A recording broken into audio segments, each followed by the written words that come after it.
दमिश्क में एक बादशाह था। एक रात उसने सपना देखा। किसी अंधेरी छाया ने उसके कंधे पर हाथ रखा। उसने पूछा, तुम कौन हो? छाया ने कहा, मैं तुम्हारी मृत्यु हूं। आज सांझ सूरज ढलने से पहले ठीक जगह पर पहुंच जाना, कहीं भूल मत करना। राजा की नींद खुल गई। मौत की उपस्थिति का भय किसकी नींद नहीं हरकाता, लेकिन अधिकांश मनुष्य जब मौत सामने होती है तब भी सोए रहते हैं। इस राजा की नींद खुल गई। आधी रात थी। उसने अपने राजधानी के विचारशील और वृद्धजनों को बुलाया, ज्योतिषियों और दार्शनिकों को, और पूछा, इस स्वप्न का अर्थ क्या है? पंडित और विद्वान अपनी पोथियां खोलकर विचार करने लगे। ग्रंथ बड़े और उलझे हुए थे। अर्थ निकालना कठिन था और उन सभी का सहमत होना और भी कठिन। समय कम था। सूरज जल्दी ढल रहा था।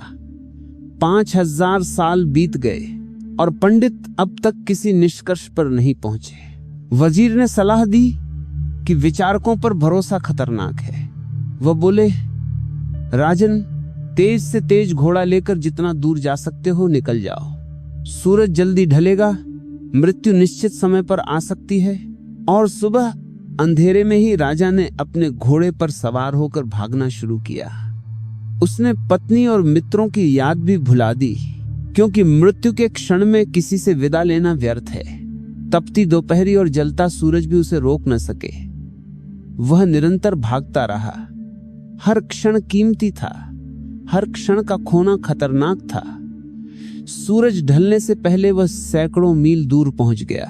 रात के समय एक गांव के पास उसने अपने घोड़े को बगीचे में बांधा। अब कोई भय नहीं था।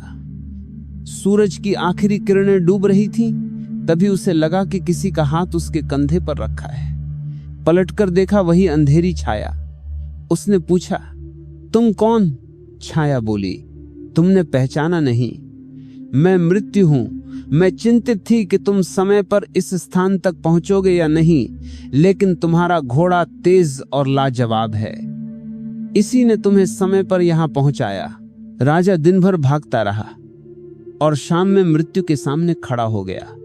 उसने सीधे और सुरक्षित रूप से उस समय और स्थान पर पहुंचकर साबित कर दिया कि दौड़ और भय केवल मार्ग हैं, लेकिन सचमुच का पहुंचने का तरीका ठहरने, जागरूक होने और मौन की समझ में है। क्या आप किसी ऐसे आदमी को जानते हैं जो जिंदगी भर भागा हो और मौत के मुंह में न पहुंचा हो? शायद ही ऐसे किसी आदमी को आप जानते हो। यही जीवन का बड़ा रहस्य है। जो दौड़ता है वह मौत के करीब ही पहुंचता है, और जो ठहर जाता है वही उससे मुक्त हो जाता है। ये उल्टी बात है, क्योंकि हमारी सारी परंपरा यही कहती है कि दौड़ने वाला बचता है, दौड़ने वाला जीतता है। पर सच ये है कि आज तक किसी दौड़ते आदमी को मौत से बचते हुए देखा गया है? नहीं, कभी नहीं। दौड़ने वाला चित्त इतनी उलझन में रहता है कि वह जान ही नहीं पाता जो जीवन है। उसकी दृष्टि हमेशा बाहर की ओर रहती है। दौड़ते हुए वह अपने भीतर झांक नहीं पाता, उस भीतर जहां अमृत मौजूद है। जितना दौड़ता है उतना ही वह मौत के निकट पहुंचता है। घोड़े तेज हैं, दौड़ तेज है, और मृत्यु एक दिन धन्यवाद देती है। तुम्हारा घोड़ा लाजवाब था, उसने समय पर तुम्हें ले आया। जीवन में ऐसा लगता है कि जो तेज दौड़ता है वही आगे है, पर जीवन के रास्ते रहस्यपूर्ण हैं। 2500 साल पहले लाओ त्से ने कहा, अगर पाना है तो ठहर जाओ, अगर खोना है तो दौड़ो। बड़ी अजीब बात है, लेकिन हम हमेशा दौड़ में ही लगे रहते हैं। धन के लिए दौड़ते हैं, यश के लिए दौड़ते हैं, पद और प्रतिष्ठा के लिए दौड़ते हैं, और जब इनमें कोई रस नहीं बचता तब हम धर्म, मोक्ष, परमात्मा और आत्मा की खोज में भी दौड़ लगाते हैं। पर ध्यान रहे, चाहे दौड़ किसी भी उद्देश्य के लिए हो, परिणाम वही है। पाने वाला कभी भी वास्तव में नहीं पाता। दौड़ता चित्त अशांत है, उसकी दृष्टि हमेशा बाहर की ओर है। हम दो ही तरह के लोगों को जानते हैं, एक संसार में दौड़ने वाले, दूसरा परमात्मा की ओर दौड़ने वाले। पर सच यह है कि परमात्मा को कोई दौड़ कर नहीं पा सकता।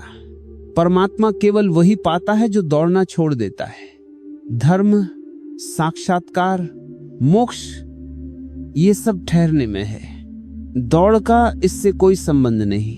पर जो लोग दौड़ने के आदी हैं, जब वे संसार से ऊब जाते हैं तब भी उनकी दौड़ खत्म नहीं होती। दौड़ जारी रहती है। अब भवन बनाने की दौड़, अब स्वर्ग में भवन बनाने की दौड़, अब पुण्य और परलोक के लिए दौड़। वे यहाँ संग्रह में बड़े होना चाहते थे, पर त्याग में भी बड़े बनना चाहते हैं। पाना चाहते थे, पर फिर परलोक में और पाने की दौड़ जारी रखते हैं। धर्म का, संन्यास का या त्याग का यह दौड़ कभी अंत नहीं पाता। यही है हमारे चित्त की त्रासदी। साधु या सन्यासी भी दौड़ते हैं। वह छोड़ता है, लेकिन छोड़ना भी पाने के लिए है। उसका त्याग भी निवेश है, साधन है। धन छोड़ता है ताकि धर्म पा सके। उसका त्याग भी किसी चीज को पाने का माध्यम है। इस दौड़ने वाले चित्त का एक ही परिणाम है, यह भीतर कभी नहीं जा सकता। भीतर का अमृत, भीतर का सत्य, भीतर की शांति, इन सब तक दौड़ते हुए नहीं पहुंचा जा सकता। समझ लेना यह बहुत उपयोगी है। दौड़ते हुए हम बाहर ही खोजते रहते हैं, और भीतर जो है वह हमेशा मौजूद है। जो खोज बाहर है वह खोने के लिए बनी है, और जो ठहर जाता है वही जीवन के भीतर उतरकर सत्य को जानता है। जब तक मैं कुछ पाना चाहता हूं, मेरी दृष्टि बाहर ही रहती है। जब तक मैं कुछ पाने की इच्छा में होता हूं, मेरी आंखें बाहर खोजती रहती हैं, क्योंकि भीतर भीतर जो कुछ भी है वह हमेशा से मिला हुआ है। वहां पाने का सवाल ही नहीं है। आत्मा, परमात्मा, मोक्ष सब पहले से ही मौजूद है। उन्हें पाने का प्रश्न सिर्फ हमारे भ्रम में उत्पन्न होता है। जैसे मछलियां सागर में दौड़ती हैं, पानी खोजती हैं, पूछती हैं सागर कहाँ है, पानी कहाँ है। वे नहीं समझती कि वही सागर, वही पानी उनके चारों ओर है। ठीक इसी तरह लोग पूछते हैं परमात्मा कहाँ है, मोक्ष कहाँ है, आत्मा कहाँ है। हम जिस जगह जी रहे हैं वही परमात्मा है। हमारी हर श्वास, हमारे प्राण, वही जीवन का स्रोत है। उसके अतिरिक्त और परमात्मा कहाँ है? परमात्मा को पाने में कठिनाई यह है कि वह पहले से ही मिला हुआ है। जो इसे खोजने निकलता है वह खो जाता है, और जो सारी खोज छोड़ देता है, जो ठहर जाता है, वही इसे पा लेता है। एक बार ऐसा हुआ कि एक राजा का पुराना वजीर मर गया। बड़ा राज्य था और वजीर की नियुक्ति हमेशा बड़ी सोच और परीक्षण के बाद की जाती थी। देश के सबसे बुद्धिमान, सबसे विचारशील और सबसे ज्ञानी व्यक्ति को ही वजीर बनाया जाता था। वजीर के मरते ही नए वजीर की खोज शुरू हुई। पूरे राज्य में परीक्षा ली गई और अंत में 3 सबसे बुद्धिमान लोग राजधानी में लाए गए। अंतिम परीक्षा का दिन आया। राजा ने निर्णय लिया कि इन तीनों को महल के एक बड़े कक्ष में बंद किया जाएगा। कक्ष के द्वार पर एक ताला लगा था, जिसे देश के यांत्रिकों और गणितज्ञों ने बनाया था। ताले में कोई चाबी नहीं थी, केवल कुछ अंक खुदे हुए थे। उन अंकों की पहेली हल करने वाला ही ताले को खोल सकता था। जो सबसे पहले दरवाजा खोलकर बाहर निकलेगा वही वजीर बन जाएगा। सांझ तक यह खबर पूरे गांव में फैल गई। तीनों को भी पता चल गया। उनमें से 2 ने बाजार जाकर गणित और तालों की किताबें जुटाई और रात भर अध्ययन में जुट गए। यह मौका जीवन भर की बड़ी जीत का प्रतीक था। लेकिन तीसरा बहुत अजीब था। वह न तो कहीं गया, न किसी किताब को छुआ। वह सीधे सांझ से ही ओढ़कर सो गया। दूसरों ने सोचा यह घबरा गया है, शायद परीक्षा में नहीं बैठेगा। रात भर जागने वाले 2 व्यक्ति सारा साहित्य पढ़ते रहे, उत्तरों में उलझे रहे, और सुबह जब उन्होंने महल में प्रवेश किया तो उनके लिए उत्तर देना भी कठिन हो गया। लेकिन तीसरा व्यक्ति, जो पूरी रात सोया था, सुबह उठकर महल पहुंचा। दरवाजा बंद था, ताला जटिल था, पर उसने एक कोने में बैठकर आंखें बंद की। उसके चेहरे पर शांति थी, कोई चिंता नहीं। अचानक वह उठ खड़ा हुआ और धीरे से दरवाजे को धक्का दिया। दरवाजा खुल गया, ताला अपने आप खुल चुका था। वह बिना किसी भागदौड़ या प्रयास के बाहर निकल गया। वह बाहर निकल गया जबकि किताबों में खोजते रहने वाले बाकी 2 लोग यह भी नहीं समझ पाए कि तीसरा व्यक्ति पहले ही बाहर आ गया। यह घटना हमें यही सिखाती है कि जो ठहरता है वही पा लेता है, जो दौड़ता है वह खो जाता है, जो खोज छोड़ देता है वही जीवन के रहस्य को जानता है। ठहराव, शांति और भीतर का अनुभव यही असली विजय है। जो लोग किताबों में डूबे रहते हैं वे जीवन को देखने से वंचित रह जाते हैं। उन्हें तब एहसास होता है जब राजा ने उन्हें दिखाया कि जिस आदमी को बाहर होना था वह पहले ही बाहर निकल गई। वे चौंक गए। उन्होंने पूछा, तुम कैसे बाहर हो गए? राजा ने कहा, ताला लगाया ही नहीं गया था। वही ताला खोलने में कठिन होता है। जो लगा न हो उसे खोलना बहुत कठिन है, क्योंकि किसी को ख्याल ही नहीं आता कि ताला लगा ही नहीं है। यही समझदारी का पहला प्रमाण था। समस्या को हल करने से पहले यह देखना कि समस्या है भी या नहीं, यही सबसे बड़ा बुद्धिमानी है। यह कहानी केवल उस आदमी की नहीं है, यह कहानी उन सभी लोगों के साथ है जिनके भीतर परमात्मा पहले से ही मौजूद है, लेकिन जो उसे खोजने निकल जाते हैं वह खो जाते हैं। पहली खूबी यही है कि परमात्मा खोया हुआ नहीं है। खोजने वाला हमेशा छोटा है और जिसे खोजना है वह विराट है। छोटा आदमी विराट को कैसे पा सकता है? इसीलिए जब खोजने वाला असफल हो जाता है तो वह खुद झूठे भगवान खड़े कर लेता है। हिंदुओं के अलग भगवान, मुसलमानों के अलग, ईसाइयों के अलग, जैनों के अलग, सब वही खेल है। आदमी अपने आकार और समझ के अनुसार भगवान और सत्य को गढ़ लेता है, लेकिन यह गढ़ा हुआ सत्य और भगवान वास्तविक नहीं होते। हमारे बनाए हुए भगवान और मंदिर हमसे छोटे पड़ जाते हैं, इसलिए उनके नाम पर हम युद्ध कर सकते हैं, हिंसा कर सकते हैं, मार सकते हैं और मर सकते हैं, लेकिन प्रेम नहीं कर सकते। प्रेम के लिए वास्तविकता बड़ी होनी चाहिए। गढ़ी हुई चीज से प्रेम संभव नहीं। एक रात एक आदमी एक चर्च के दरवाजे पर खड़ा हुआ। वह चर्च सफेद चमड़ी वालों के लिए था और काले चमड़ी वाले अंदर नहीं जा सकते थे। पादरी ने उसे लौटने को कहा। आदमी ने कहा, मैं रात में आया क्योंकि दिन में मेरी चमड़ी पहचान देती तो मैं प्रवेश नहीं कर पाता। मेरे मन में भी प्यास है, मेरे मन में भी खोज है, मुझे भी परमात्मा चाहिए।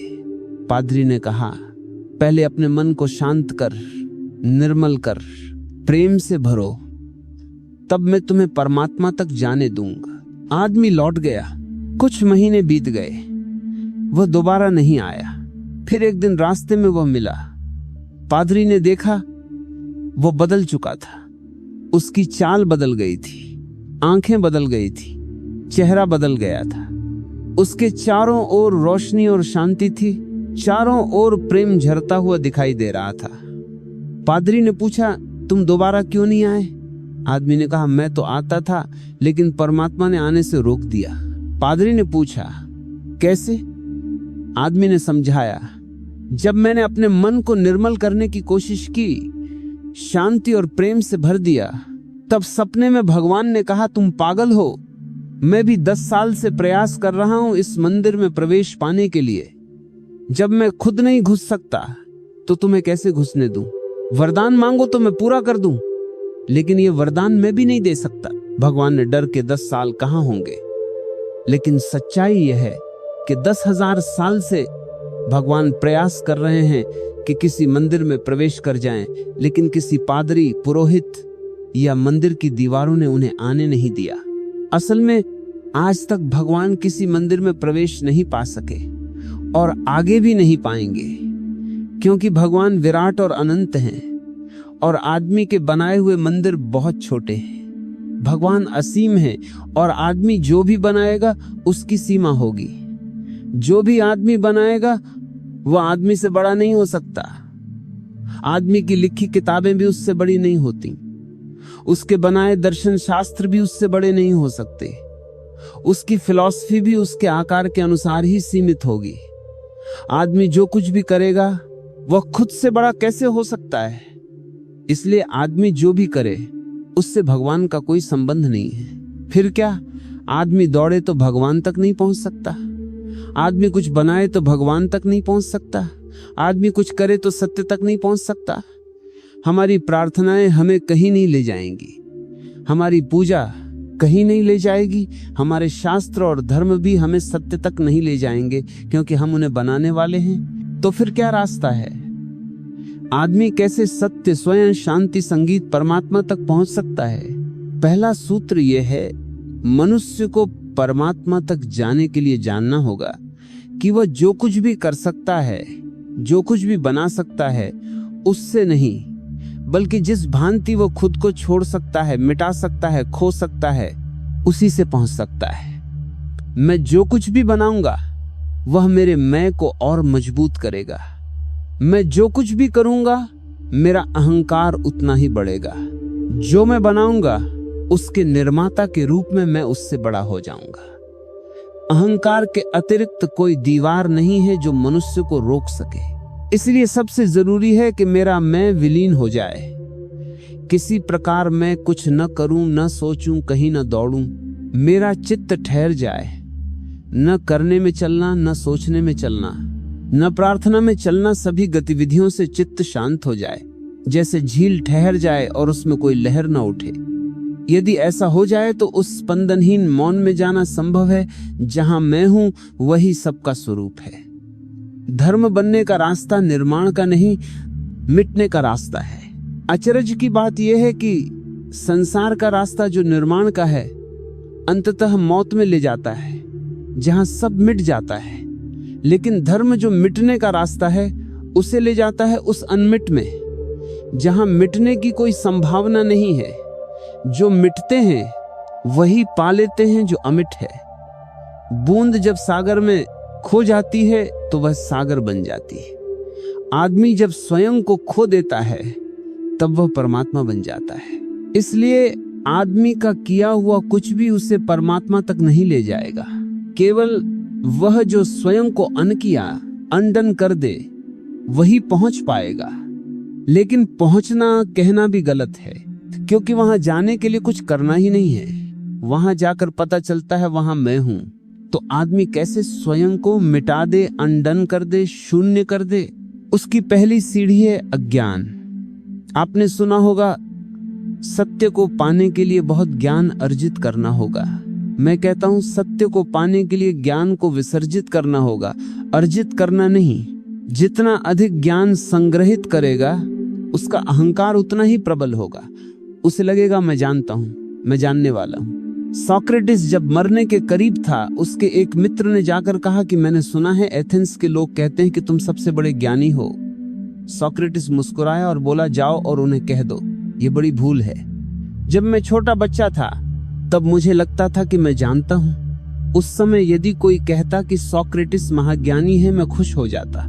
पर जब मैं जवान हुआ तब मेरे ज्ञान की दीवारें गिरने लगी, और जब मैं बूढ़ा हुआ तब मैंने देखा कि वो पूरा भवन जिसे मैं ज्ञान समझता था गिर चुका है। आज मैं स्पष्ट कह सकता हूं कि मैं कुछ भी नहीं जानता। यही अज्ञान, यही सत्य की पहली सीढ़ी है। वही जो ये जानता है कि वह कुछ नहीं जानता, वही सच्चे अर्थ में खोजता है। वही अपने प्राणों को सच्चाई की खोज में लगा सकता है।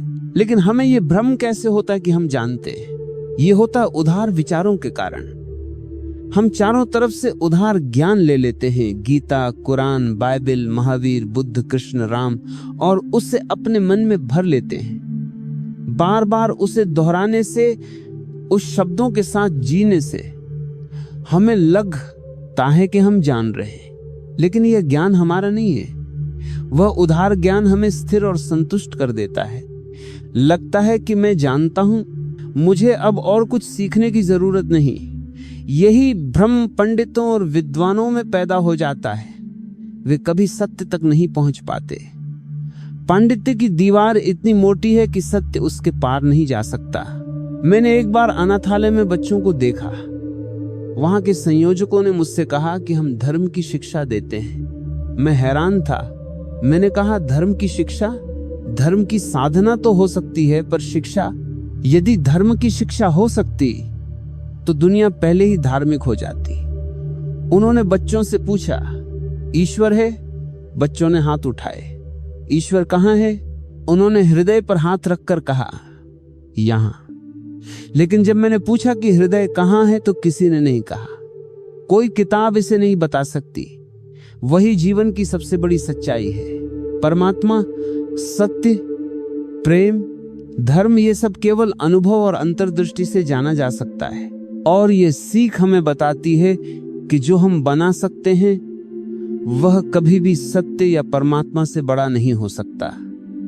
आदमी के बनाए मंदिर, उसकी पूजा, उसके शास्त्र, उसकी प्रार्थना, ये सब आदमी से बड़ा नहीं हो सकता।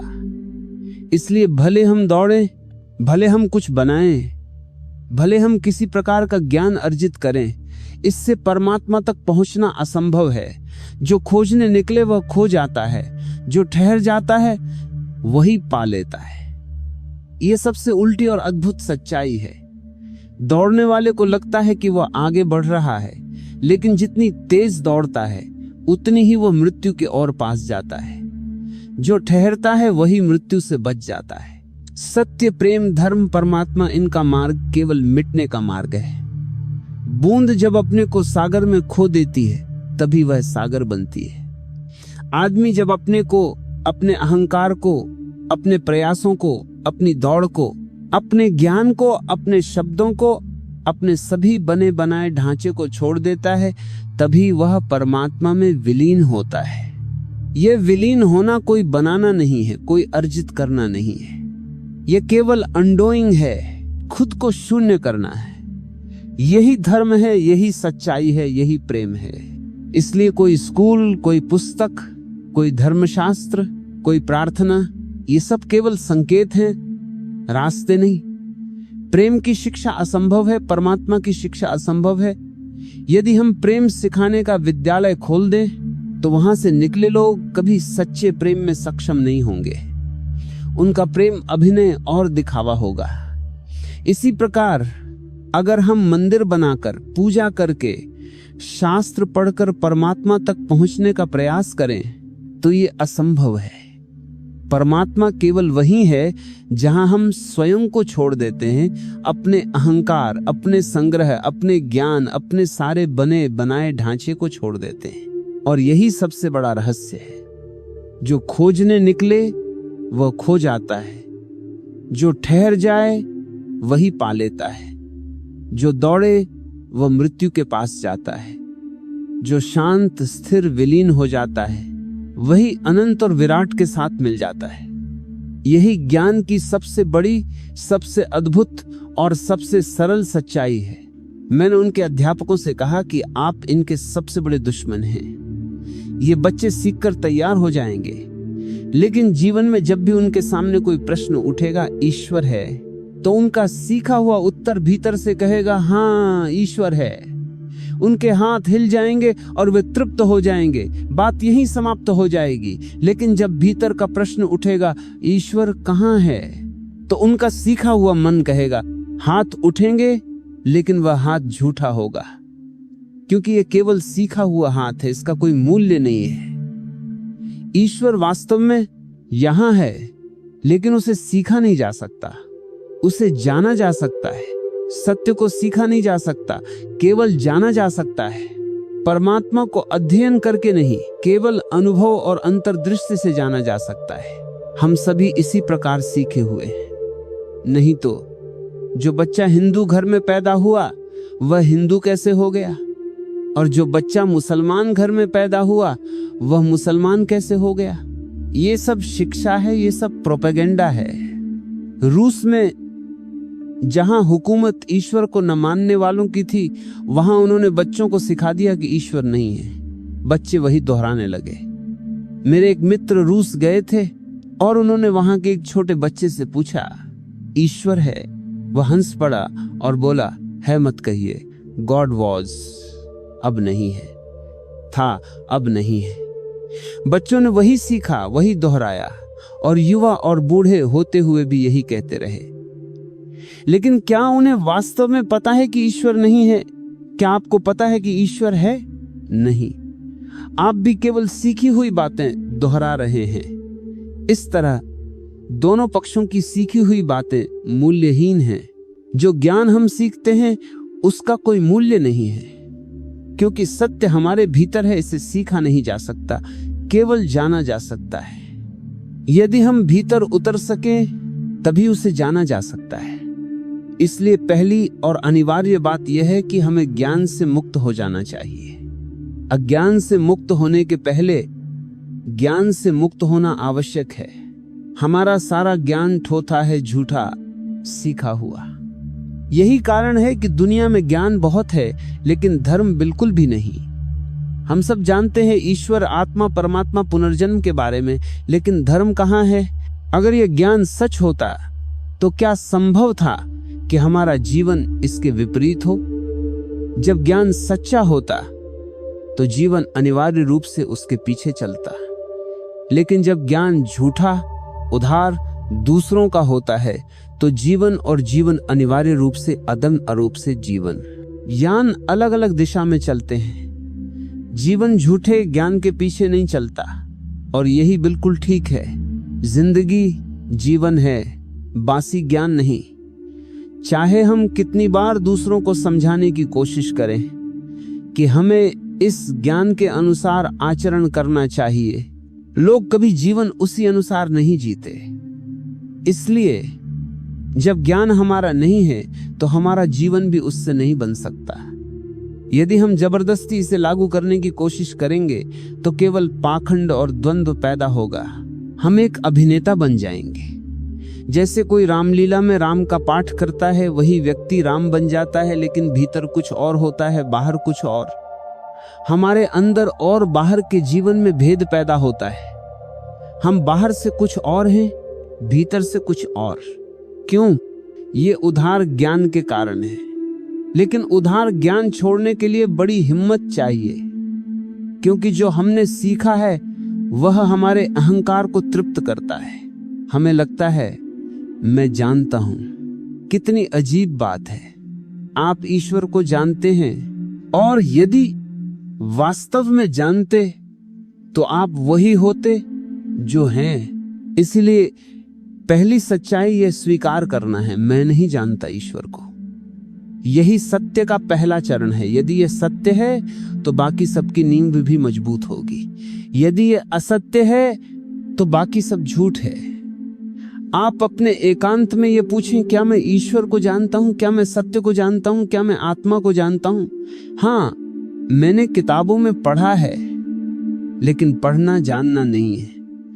जब आप खोजेंगे तब ज्ञान की दीवारें गिर जाएंगी। आप पाएंगे कि आप वास्तव में कुछ भी नहीं जानते। यही पहली शर्त है। स्पष्ट रूप से जान लें कि मैं नहीं जानता। यही झूठे ज्ञान से मुक्ति है। यही वह भार है जो उतर जाएगा। वो नोइंग एटीट्यूड, वह अहंकार, वह दंभ, वह जानने वाला गर्व, सब हवा हो जाएगा। न जानना एक बड़ी विनम्रता है। स्टेट ऑफ नॉट नोइंग, यानी यह अनुभव कि मैं नहीं जानता हूं, बड़ी ह्यूमिलिटी लाता है, बड़ी सरलता लाता है। जो व्यक्ति नहीं जानता वह चीजों को सहजता से समझ लेता है। उसका चित्त दूसरों के दिए हुए ज्ञान से मुक्त हो जाता है, और वही ज्ञान ही हमारी यात्रा की सबसे बड़ी बाधा है। एक सन्यासियों के आश्रम में एक नया युवक आया। वह सत्य की खोज में निकला था, जैसे सत्य कहीं और मिलता हो।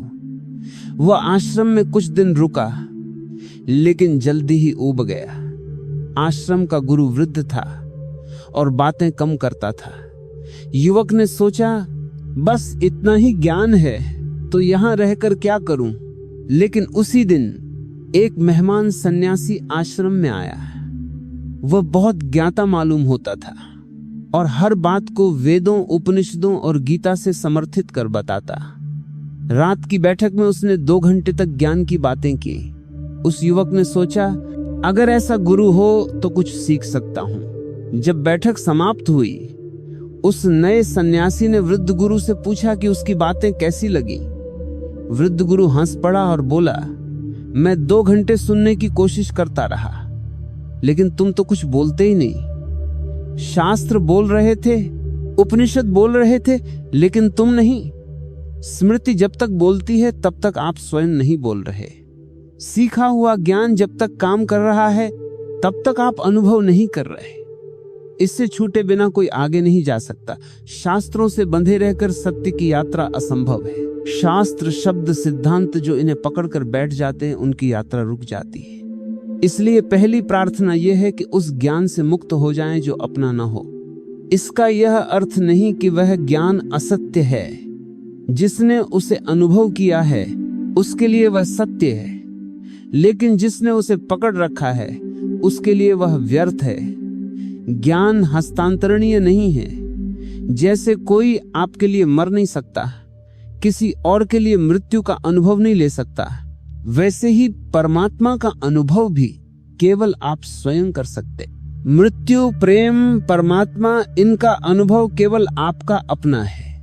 दूसरों से सीखा हुआ ज्ञान यदि हम अपने ज्ञान समझ लेते हैं तो यह हमारी यात्रा में बाधा बन जाता है। सत्य की ओर बढ़ने की पहली सीढ़ी यही है, उस ज्ञान से मुक्त हो जाना जो उधार है, जो किसी और का है, और स्पष्ट रूप से यह जानना कि मैं नहीं जानता।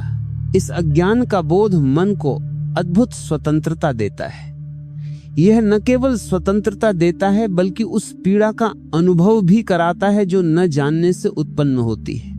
जैसे यदि कोई बीमार है और उसे अपनी बीमारी का पता है तो वह उसे दूर करने के प्रयास में लग जाता है, लेकिन अगर वह स्वस्थ होने का भ्रम रखे तो बीमारी का समाधान नहीं कर सकता।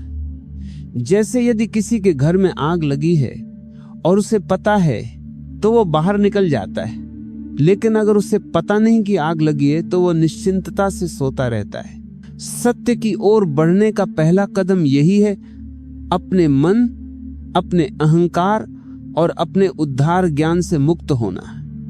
जब यह ज्ञान जो आप पर हावी है छोड़ दिया जाता है, तभी वास्तविक यात्रा शुरू होती है। तभी मन स्वतः सरल, विनम्र और खुले अनुभव के लिए तैयार हो जाता है। तभी आप अनुभव कर सकते हैं कि सत्य, परमात्मा, प्रेम, यह सब आपके भीतर ही हैं और इसे जानने के लिए बाहर कुछ पाने की आवश्यकता नहीं। यदि मुझे यह अनुभव हो जाए कि मैं कुछ भी नहीं जानता, तो न जानने की पीड़ा इतनी तीव्र है कि किसी आग की पीड़ा भी उसके सामने कुछ नहीं। अगर मुझे यह बोध हो कि मैं परमात्मा को, आत्मा को, सत्य को, जीवन को कुछ भी नहीं जानता, तो वही अनुभव हमारी वास्तविक यात्रा की शुरुआत है। इस एहसास के बाद कोई वहीं रुक नहीं सकता। एक यात्रा शुरू होती है जो तभी समाप्त होती है जब ज्ञान के सूर्य का दर्शन हो जाए, जब आंखें खुल जाएं और प्रकाश प्रकट हो। लेकिन जो लोग दूसरों की आंखों पर विश्वास कर लेते हैं और दूसरों के दिए गए प्रकाश को अपना प्रकाश मान लेते हैं, वे अज्ञान के बोध से वंचित रह जाते हैं। उनके जीवन में यह चेतना दब जाती है। सारे जगत में परमात्मा तक पहुंचने के लिए ज्ञान ने बाधाएं खड़ी की हैं। हिंदुओं के ज्ञान ने, मुसलमानों के ज्ञान ने, ईसाइयों के, जैनों के, हजारों तरह के ज्ञान, हजारों तरह की शिक्षाएं, और उन्हें पकड़ने वाले लोग सब रुक गए और ठहर गए। पहला सूत्र यही है, दूसरों के विचार और ज्ञान से मुक्त हो जाना।